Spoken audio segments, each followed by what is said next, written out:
International Peace Gardens here in Salt Lake City, and we heard it was pretty cool, so we'll see. I think it represents a bunch of different countries and the flowers that go with it.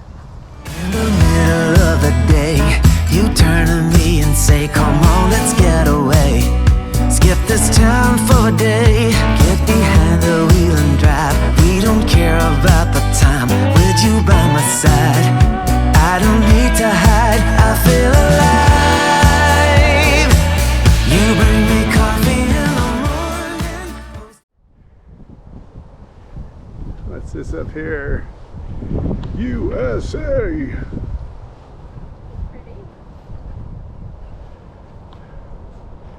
International park, all the different countries. Jack's looking for France, being a Frenchie and all.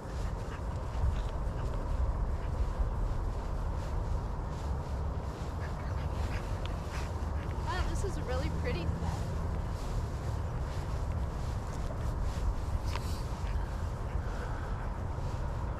Our hope. I think our hope for the children.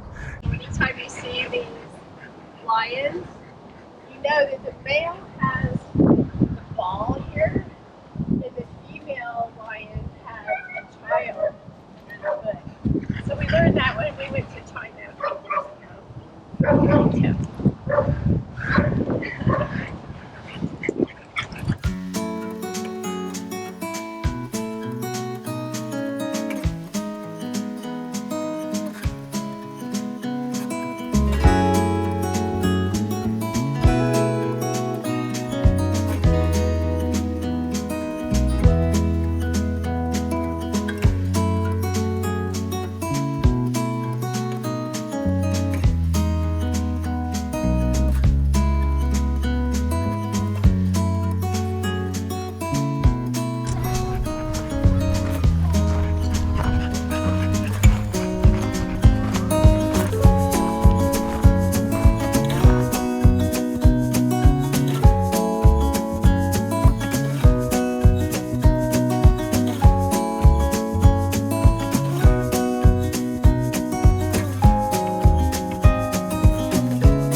Jack finally found France at the end of our tour, and we really enjoyed the whole botanical garden experience, and we would definitely recommend it. One of the reasons we chose it is because we could bring Jack, and the Red Butte garden looked really beautiful as well, but they didn't allow pets. So anyway, if you're in Salt Lake City, take a look. It's free and it's a cool garden to visit.